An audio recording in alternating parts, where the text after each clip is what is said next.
سالک کو بازار سے بیزار رہنا چاہیے اور اہل علم کو عوامی جھگڑوں کا فیصل نہیں بننا چاہیے۔ انسان کی قدر و قیمت اس کی خصلتوں اور کردار سے ہوتی ہے۔ ٹیلی ویژن مسلمانوں کے ایمان کو تباہ کرنے کے لیے کافی ہے۔ قابل رشک ہے وہ جسے عقل دی گئی ہو اور وہ اس کے تقاضوں پر عمل پیرا ہو۔ جسے رونے کی طاقت نہ ہو وہ رونے والوں پر رحم کرے۔ جو شخص تمہاری نگاہوں سے تمہاری ضرورت کو نہیں سمجھتا اس سے کہہ کر خود کو شرمندہ نہ کرو۔ سب سے بڑا دشمن گناہ ہے، سب سے بڑی نیکی گناہ سے بچنا ہے۔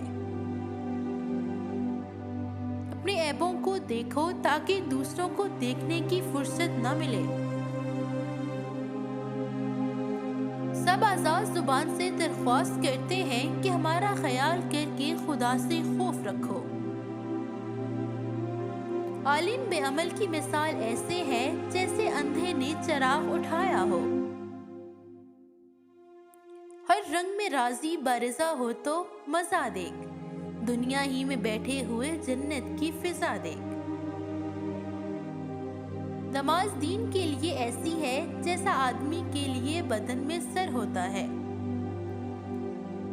عورتیں اپنے محرموں کے سوا اور مردوں سے بات چیت نہ کریں۔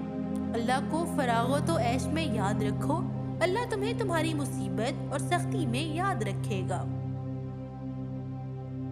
خالی پیٹ شیطان کا قید خانہ اور بھرا ہوا پیٹ اس کا اکھاڑا ہے۔ جتنی محنت سے لوگ جہنم میں جاتے ہیں اس سے آدھی محنت سے لوگ جنت میں جا سکتے ہیں۔ دنیا میں ہوں دنیا کا طلبگار نہیں ہوں، بازار سے گزرا ہوں خریدار نہیں ہوں۔